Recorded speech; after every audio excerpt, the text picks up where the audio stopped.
Bismillahirrahmanirrahim. Assalamualaikum warahmatullahi wabarakatuh. Pertemuan kali ini kita akan membahas tentang pengantar ilmu mantik. Sebelum kita mendalami ilmu mantik itu dan seluk-beluknya, lebih baik atau sebaiknya kita memahami dulu ilmu mantik itu seperti apa sih, terus dalam peradaban Islam itu ilmu mantik posisinya di mana, ya, dengan logika Aristoteles itu seperti apa. Nah, ilmu mantik secara etimologi itu menurut bahasa, ilmu mantik itu berasal dari kata natoko yang tipu nutkon, mutukon, mantikon, yang berarti berkata, berbicara, atau ucapan. Di mantik secara bahasa ini merupakan masdar mim dari kata natoko.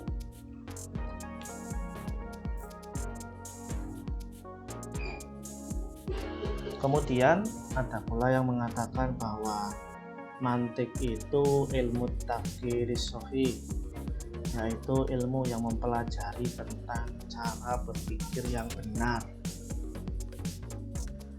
Terus muncul pertanyaan, memang ada cara berpikir yang tak benar? Ada. Cara berpikir yang tak benar itu ya cara berpikir yang asal-asalan, meskipun nanti hasilnya atau kesimpulannya itu benar, namun proses untuk mencapai kesimpulan itu tidak bisa dipastikan. Ingat, berpikir yang benar itu berbeda dengan benar-benar berpikir. Kalau berpikir yang benar itu ya memiliki peta konsep atau peta berpikir, sehingga kesimpulannya itu bisa terulang kembali kebenarannya. Sedangkan kalau benar-benar berpikir itu terkadang kita sudah mempeng berpikir namun tidak tahu caranya, makanya itu mempeng. Nah, kalau sudah tahu caranya yo seringnya nggak mempeng, nyantai saja, biasa berpikir tapi nyantai, tidak mempeng.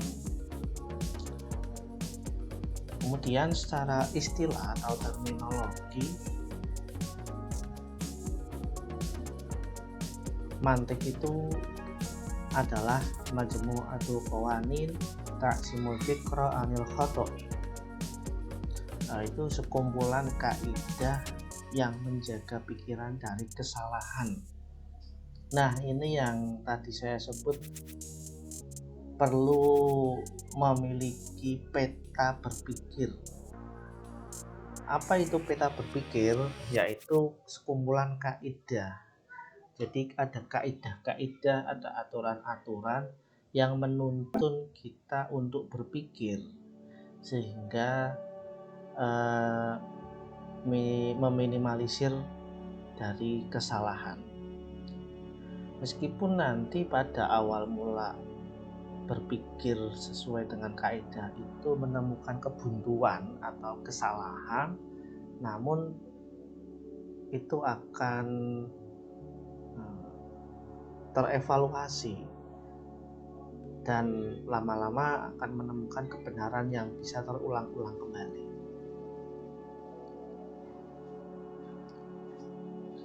Atau secara istilah lagi, ilmu mantik adalah cara berpikir benar untuk mendapatkan kesimpulan yang benar.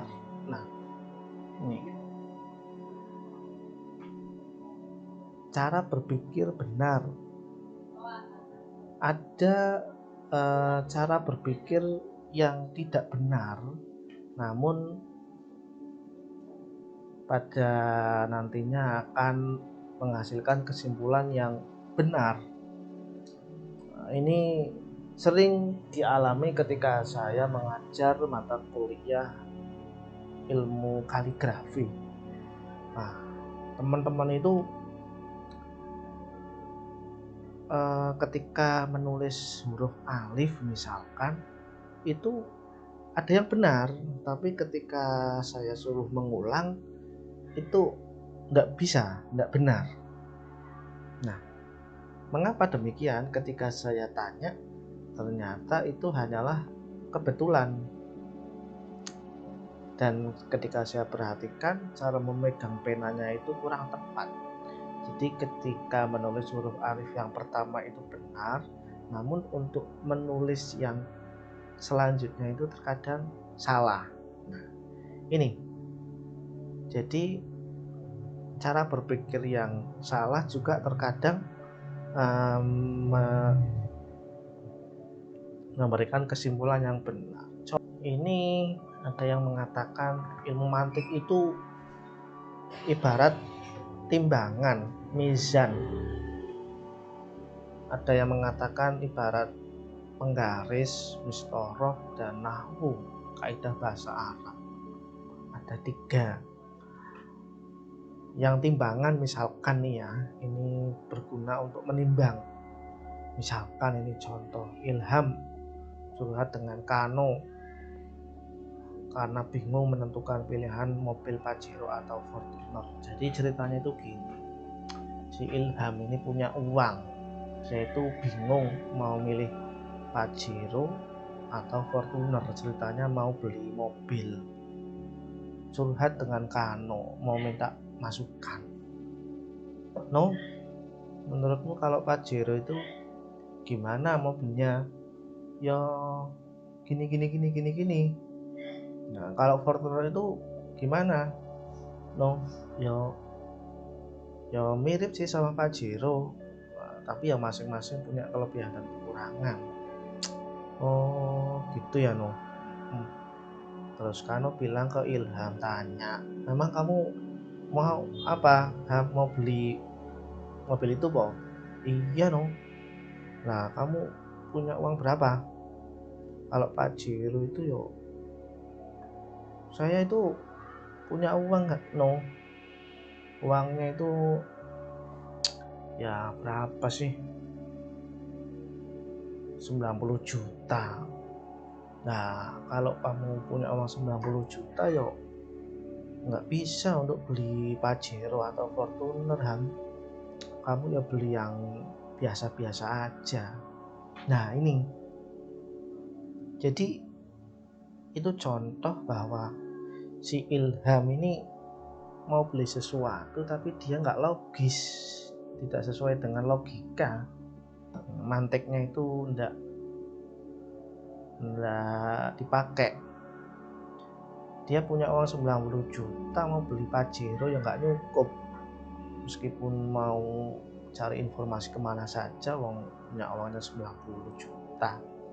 Yo belinya yo yang secukupnya saja. Nah, itulah. Jadi mantik itu ibarat timbangan. Kalau punyanya 90 juta ya ngapain dipaksakan, nanti malah ngoyo. Kemudian yang kedua yaitu penggaris. Nah, ilmu mantik itu ibarat penggaris. Misalkan ketika kita itu mau menggaris lurus, membuat garis lurus itu kan kalau nggak pakai penggaris tuh kadang mencong-mencong, kadang setengah garisan itu lurus tapi selanjutnya itu nanti agak ke bawah atau agak ke atas. Nah, makanya kalau di buku-buku tulis itu kan ada penggaris tuh. Nah, biar tulisan kita itu lurus. Ini sama juga dialami oleh para tukang bangunan ketika mau membuat dinding. Itu kan biasanya batu batanya itu dikasih benang itu loh biar lurus. Jadi nanti temboknya ini enggak mencong. Nah, benang nilon itu digunakan untuk meluruskan batu bata. Nah, ini ilmu mantik ini berguna untuk meluruskan agar tidak terjadi kesalahan berpikir. Kalau tukang bangunan itu meluruskan batu bata, kalau mantik itu untuk meluruskan pikiran kita. Ini mantik. Terus mantik itu juga seperti ilmu nahwu, kaidah bahasa Arab. Nah, misalkan nih ada contoh akala Zaidul inaba, itu kan Zaid makan buah anggur. Itu kalau kita bacanya benar, nah, sesuai rumus, sesuai kaidah yang baku di bahasa Arab sana. Kalau misalkan ada tulisan Arab gundur seperti itu juga kadang bisa diartikan, bisa dibaca akala Zaida al inabu. Ini kalau sesuai kaidah ya juga benar. Ada fi'il, ada fa'il, ada maf'ul bih, ada subjek, predikat, objek. Tapi kalau yang kita baca terakhir itu Zaida al-inabu ini ya nggak sesuai dengan realita. Masuk kok Zaid dimakan sama anggur atau anggur makan Zaid, ya nggak pas. Nah tuh, jadi seperti itu. Menurut Al-Farabi, nahwu itu menjaga pembicaraan dari kesalahan berbahasa. Tuh, seperti tadi, sesuai dengan realita meskipun secara kaidah itu juga benar, bahwa secara realita itu kadang salah, tidak pas lah. Kemudian mantik itu menjaga pikiran dari kesalahan. Nah,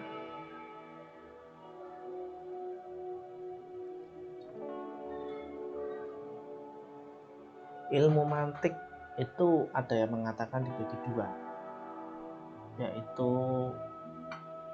Suwari sama Romzi.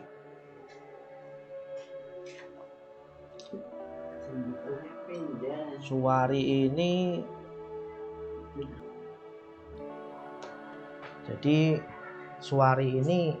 yaitu logika formal. Biasanya cara berpikirnya itu deduktif, dari umum dulu kemudian ke khusus. Kalau Romzi ini dari khusus dulu nanti dikembangkan ke umum, beda. Sebaliknya kalau Romzi. Nah, nanti kita akan membahas tentang lebih jauh tentang logika formal. Nah, untuk ilmu mantik Ar-Romzi ini menurut Badawi ada 5. Yang pertama itu Ar-Romzi, yaitu Al-Mantiku Ar-Romzi, logika simbolis, jadi simbol-simbol. Kemudian yang kedua logika matematis, Al-Mantiq Ar-Riyadhi, rumus-rumus matematika itu loh. Kemudian logika teoritis, Al-Mantiq An-Nadhari, dari teori nanti dikembangkan ke yang umum. Terus selanjutnya logika Al-Jabr, Jabrul Mantiq.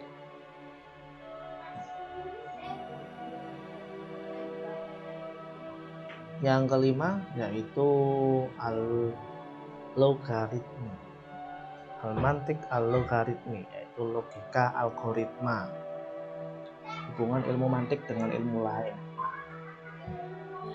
Jadi ilmu mantik itu bisa dihubungkan dengan ilmu nafsi, ilmu psikologi, bisa juga dihubungkan dengan ilmu ijtimai, ilmu sosiologi, atau ilmu an-nahwi, ilmu nahwi wal lughah, nahwu dan bahasa, ilmu mantik dan ilmu nafsi. Ilmu nafsi ini kedua-duanya baik mantik maupun nafsi ini membahas tentang ilmu yang tidak tampak ya, cara berpikir, ilmu tentang jiwa atau psikologi. Nah, namun keduanya ini memiliki perbedaan meskipun sama-sama tak tampak objeknya. Kalau logika ini membahas tentang aktivitas berpikir yang benar sehingga menghasilkan kemantapan untuk diulang kembali. Jadi ketika kita mendapatkan sesuatu itu, kalau melalui logika ini, sesuatu itu yang kita dapatkan ada kemungkinan besar untuk mendapatkan sesuatu itu kembali. Nah, berbeda dengan psikologi, meskipun membahas tentang berpikir benar dan salah juga, atau normal dan tidak normal, ini psikologi dalam hal ini terkesan lebih luas dari ilmu logika, karena tidak hanya membahas tentang berpikir benar dan salah. Dalam hal ini, jadi ada kesan bahwa logika ini merupakan bagian dari ilmu psikologi. Namun ternyata keduanya ini memiliki peran sendiri-sendiri dalam ilmu pengetahuan. Kalau psikologi ini ilmu yang menggambarkan aktivitas nyata, faktual, dan realistis. Maksudnya nyata ini ketika ada seseorang atau masyarakat ini memiliki psikologi. Seseorang yang sedang berduka, ini psikologinya berbeda. Nah, ini dapat kita lihat melalui misalkan wajahnya atau tingkah lakunya. Nah, kemudian yang sedang berduka ini juga nanti realitas faktualnya itu seperti apa. Orang yang sedang berduka ini nanti berbeda dengan orang yang sedang bersuka cita, berbeda. Itu akan kelihatan secara nyata. Berbeda dengan logika. Kalau logika ini ilmu substantif, sifatnya itu umum dan bukan eksperimental. Jadi tidak bisa diukur dari satu orang, dua orang, tiga orang. Ini bersifat umum. Selanjutnya yaitu ilmu mantik wa ilmu ijtimai, logika atau sosiologi. Manusia itu dianggap sebagai makhluk sosial. Hubungan sosialnya itu diikat antar akal. Jadi ada yang mengatakan kalau di sini itu antar akal, ada yang mengatakan juga antar perilaku. Namun yang paling penting itu ya antar akal.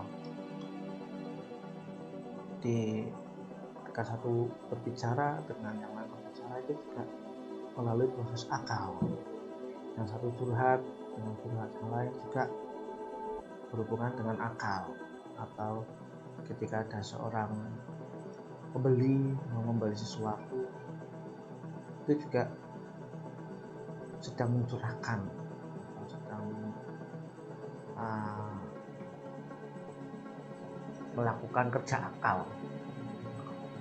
Nah, maka dari itu bisa dikatakan makhluk sosial itu ya hubungan antar akal dengan akal.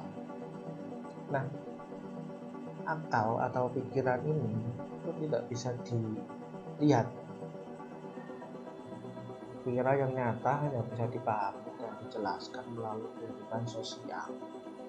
Nah, kalau kehidupan sosial ini bisa dipotret ya, fenomena-fenomena yang terjadi ini antar satu kelompok dengan kelompok yang lain, fenomena itu bisa dilihat, bisa dipahami, dan kemudian bisa dijelaskan. Jadi pikiran itu adalah sesuatu yang lebih dalam. Kalau sosial ini adalah fenomena kehidupan sosial. Jadi ada kesan ilmu mantik ini tunduk dengan ilmu sosiologi. Maksudnya kalau tanpa sosiologi, ilmu mantik ini tidak bisa dipahami, tidak bisa dijelaskan karena tidak tampak. Sedangkan ilmu sosial ini ilmu yang nyata, yang tampak. Jadi ya ada kesan seperti itu. Namun yang terjadi, ilmu mantik ini tidak mungkin menjadi bagian dari ilmu sosiologi. Ternyata keduanya ini memiliki peran masing-masing. Tidak bisa dikatakan mantik ini tunduk terhadap ilmu sosiologi. Kalau ilmu sosiologi itu mempelajari segala macam pikiran orang-orang, pikiran kelompok. Nanti hasilnya pun akan berbeda-beda antara satu pikiran dengan satu orang yang berpikir dengan orang lain, itu berbeda pikirannya dan pasti berbeda. Kemudian satu kelompok dengan kelompok lain itu juga pasti berbeda. Apabila kita merujuk kepada teori eksistensi, itu akan memiliki perbedaan pasti, dan itu akan menambah keeksistensian seseorang atau keeksistensian suatu kelompok. Ini harus ada perbedaan. Para sosiolog membahas tentang akal dan lebih mendahulukannya daripada logika. Nah, ini kalau para sosiolog. Jadi fenomena yang terjadi itu lebih didahulukan. Nanti kesimpulannya juga nanti kadang berbeda-beda antara satu kelompok dengan kelompok lain. Antara peneliti satu dengan peneliti lain itu juga kadang berbeda. Adapun ilmu mantik ini mempelajari yang lebih tinggi dari itu. Pikiran manusia, universal, sifatnya umum. Jadi perbedaan-perbedaan yang ada pada setiap orang atau setiap kelompok ini sebenarnya itu memiliki sesuatu substansi yang sama jika dilihat. Nah, inilah wilayah logika di sini, wilayah kerja logika. Kalau ilmu mantik ini ilmu mantik ini mempelajari hukum-hukum yang bersifat pasti, kebenaran yang universal. Nah, meskipun masing-masing kelompok itu memiliki kebenaran sendiri-sendiri, mengklaim kebenarannya sendiri-sendiri, masing-masing orang juga, atau memiliki pendapat sendiri-sendiri, namun di balik itu ternyata ada sesuatu yang lebih penting. Masing-masing kelompok itu memiliki kebenaran yang universal yang sebenarnya tidak diungkapkan secara jelas, namun bisa ditelusuri. Kalau ilmu sosiologi ini bersifat nisbi. Jadi kadang kelompok A ini mengatakan demikian, nanti juga berbeda seiring perkembangan zaman. Atau peneliti satu menyimpulkan demikian, nanti akan berbeda ketika diteliti lagi objeknya. Di ilmu sosiologi ini sesuai fakta sosial yang ada. Nah, nanti itu juga kebenarannya bisa dikembangkan atau bisa ditolak, di-reject dengan kebenaran baru yang lebih aktual. Nilai ilmu sosiologi. Selanjutnya ilmu mantik hubungannya dengan nahwu dan bahasa. Bahasa ini digunakan untuk mengungkapkan pikiran.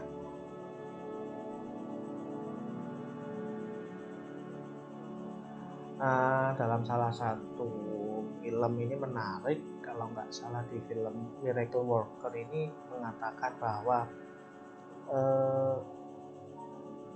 cahaya bagi mata itu tidak lebih penting daripada bahasa bagi pikiran. Jadi memang peran bahasa bagi pikiran ini sangat penting. Tanpa bahasa, pikiran ini mati, tidak bisa diungkapkan, mengendap saja di pikiran. Oleh karenanya bahasa dianggap sebagai kenyataan sosial. Nah, nih, kenyataan sosial melalui bahasa. Nah, sedangkan mantik ini membahas tentang cara berpikir.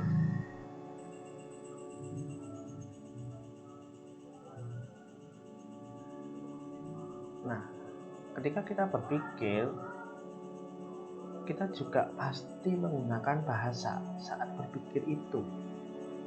Jadi ada kesan bahwa mantik sama bahasa ini memiliki objek yang sama, sama-sama berhubungan dengan bahasa.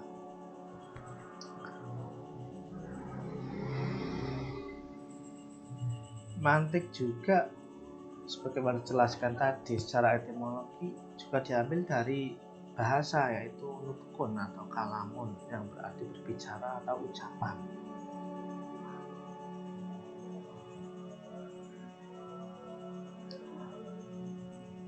Kalau nahwu ini logika berbahasa, sedangkan mantik ini nahwu atau kaidah berpikir. Nahwu ini logika berbahasa. Seperti contoh tadi ya, logika berbahasa. Nah, bahasa juga perlu logika, terutama bahasa Arab. Ketika ada tulisan Arab gundul, ini harus tahu mana fa'il dan mana maf'ul bih, mana subjek dan mana objek, sehingga tidak kebalik, dan itu nanti mempengaruhi realita yang ada. Sedangkan mantik ini kaidah berpikir.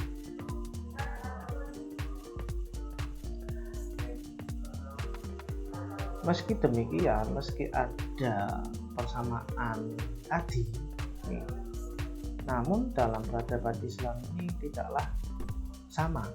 Ternyata masing-masing ahli dalam bidang ilmu tersebut ini memiliki pandangan sendiri-sendiri. Ahli nahwu juga memiliki pandangan sendiri. Menurutnya, nahwu ini tidak butuh mantik. Malah ada yang bilang mantik inilah yang butuh nahwu. Nah, begitu pula dengan ahli mantik ini juga mengklaim dirinya bahwa mantik ini tidak butuh nahwu. Sebaliknya malah nahwu yang butuh mantik. Nah, ini bisa juga dinamakan dengan apa ya?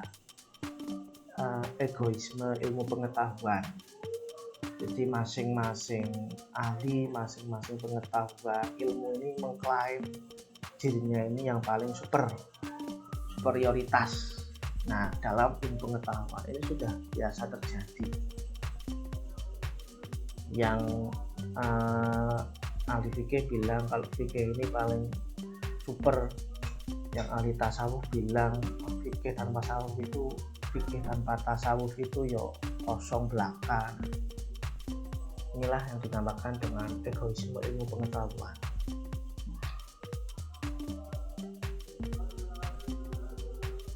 Bahasa sendiri ini bertujuan untuk menolong lafaz, mengungkapkan makna. Ini bahasa.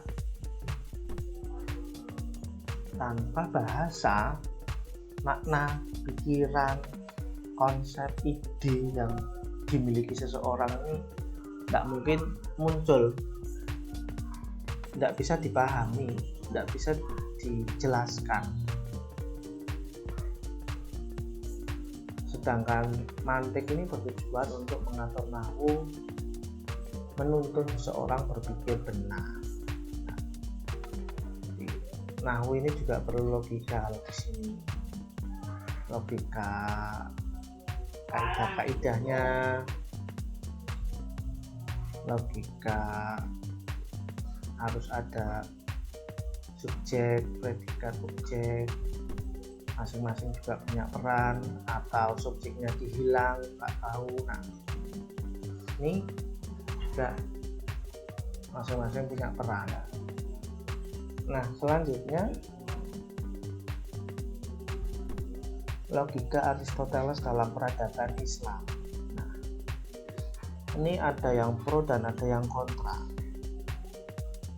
Seperti apa ya kalau sekarang itu juga banyak sih, misalkan kalau ilmu sekarang ini misalkan hermeneutika, itu ada yang pro dan ada yang kontra, ada yang suka barat, ada yang nggak suka barat, masing-masing punya alasan sendiri-sendiri.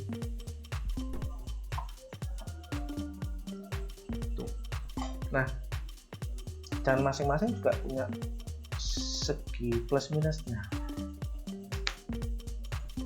Yang pro misalkan juga ada banyak cendekiawan muslim yang pro dengan Aristoteles, misalkan Ibnu Rus itu memanfaatkan mantik untuk mempelajari ilmu fikih. Ibnu Rus, Al-Kindi, jadi ada yang mengatakan buku retorika dan syair Aristoteles ini belum sempurna tanpa campur tangan Al-Kindi.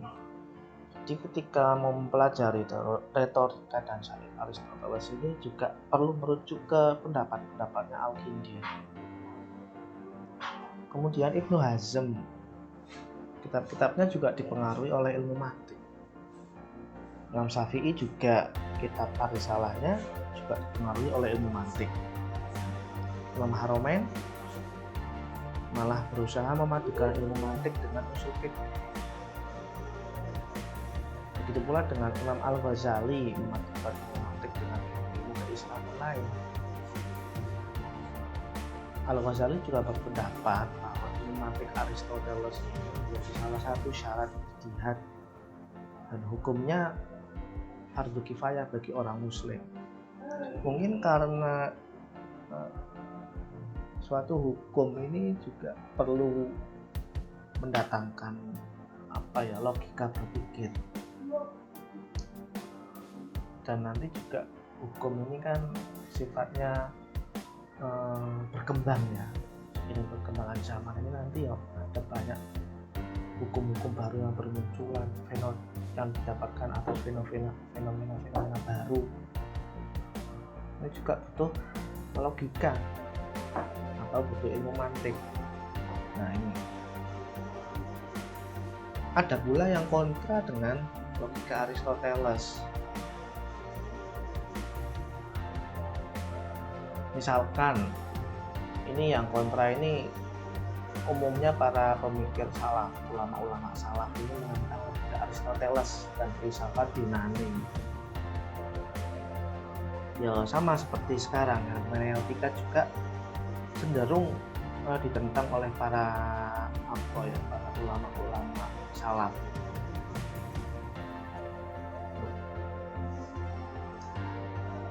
Misalkan Al-Sun'ani itu menulis buku tentang gaya bahasa atau retorika Al-Quran ini lebih unggul dari retorika Yunani. Ini masalah power. Jadi Al-Quran ini memiliki gaya bahasa yang lebih tinggi dari retorika Yunani. Ini kalau dari segi uslub ini memang Al-Quran ini memiliki gaya bahasa yang tinggi, yang super, yang tidak bisa ditandingi oleh gaya bahasa manapun, termasuk retorika Yunani. Memang demikian adanya. Karena masing-masing kata, masing-masing huruf ini menyimpan makna yang mesti diungkap. Ini para pemikir salaf juga ada yang berpendapat bahwa mantako azan dako. Orang siapa yang mempelajari ilmu mantik ini dicap zindik. Sampai demikian. Kalau Ibnu Shalah sendiri mengatakan bahwa man za'ama annahu yastaghilu ma'a nafsuhu bil mantiq wal falsafah bi fa'idatin yazumuha faqad khada'ahu syaiton. Jadi barang siapa yang menganggap dirinya ini sibuk menyibukkan diri dengan mantik dan filsafat Yunani untuk mendapatkan faidah manfaatan darinya, ini menurutnya merupakan daya setan, hanya mereka daya setan saja kalau mempelajari mantik dan filsafat itu mendapatkan manfaat. Sedangkan Imam As-Suyuti ini mengkritik ilmu mantik Yunani. Nah, jadi teman-teman perlu mengambil sisi positif dari yang pro dan kontra itu ya. Negatifnya juga perlu dipelajari, mengapa mengkritik, mengapa tidak suka, mengapa tidak mengambil, dan yang pro mengapa kok sisi positifnya juga mengapa kok dia pro, dia suka dengan. Nah, ini harus dikaji, diulang, jangan asal langsung ambil saja mentah-mentah. Nah, logika formal Aristoteles ini memiliki metode istidlal atau al-istidlali. Metode istidlal ini merupakan penjelasan yang dimulai dari penetapan atau pernyataan atau yang biasa disebut dengan premis mayor, premis minor. Atau kalau di buku Durus fi Ilmi Lugha ini namanya Muqaddimatun Kubro, Al-Muqaddimah Kubro, Al-Kubro, atau Muqaddimah Subro, premis mayor, premis minor, nanti kesimpulan atau natijah. Metode istidlal juga menuntun kita untuk berpikir deduktif. Jadi dari yang umum dulu, kemudian dicari yang khusus, nah didapatkanlah kesimpulan. Metode istidlal juga digunakan untuk memahami kebenaran faktual. Nah, ini nanti ada hubungannya dengan premis mayor.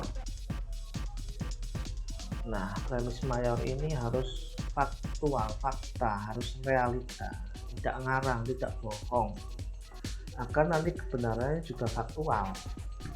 Nah, logika formal Aristoteles ini membahas prinsip-prinsip umum berpikir murni. Misalkan A. Tempat parkir mobil, ada tulisan tempat parkir mobil di kampus. Kemudian si Ilham ini datang ke kampus mengendarai motor, mau parkir di situ. Kemudian Ilham baca tulisan tempat parkir mobil. Nah, si Ilham ini karena mengendarai motor, jadi parkirnya di tempat lain, tidak di tempat tulisan tadi. Atau tulisan tadi juga bisa dimaknai dengan selain mobil dilarang parkir di sini. Tuh.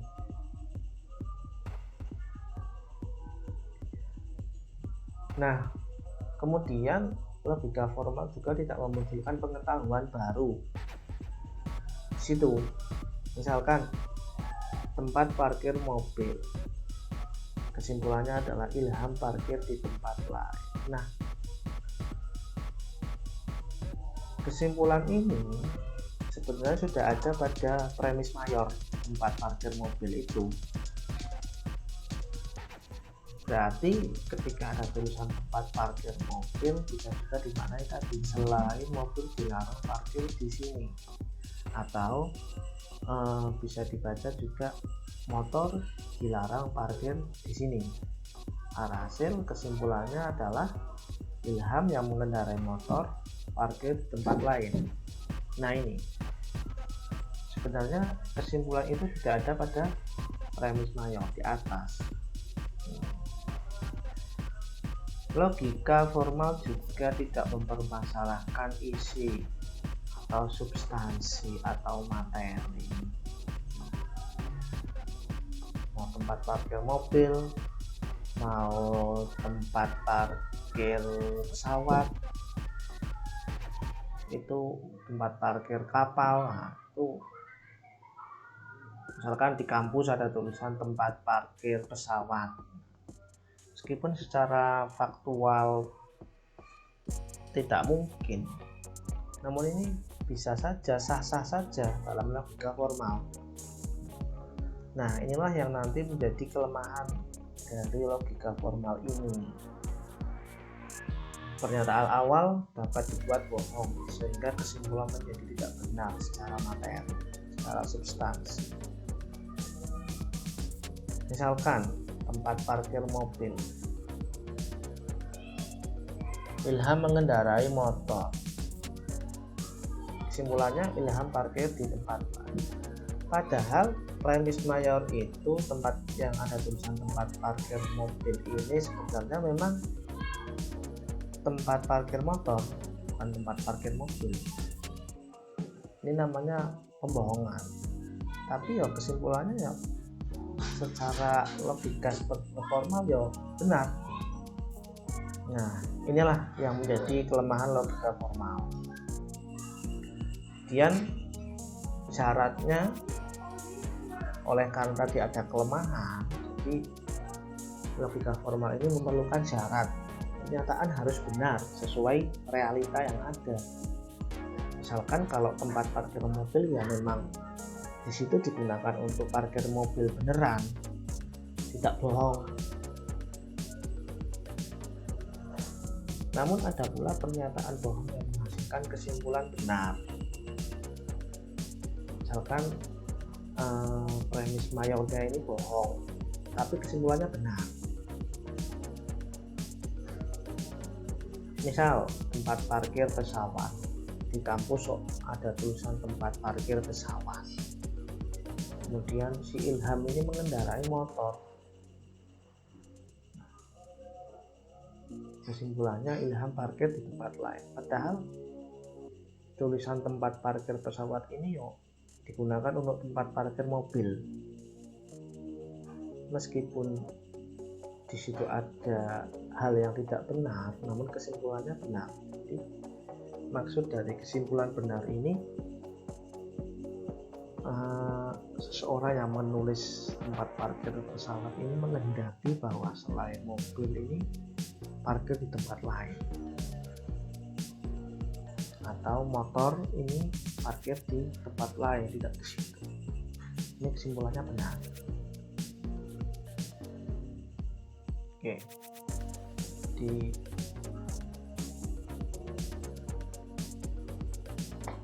itu pengantar ilmu mantik kali ini, semoga bermanfaat. Apabila ada kekurangan atau silahkan bisa menambahkan.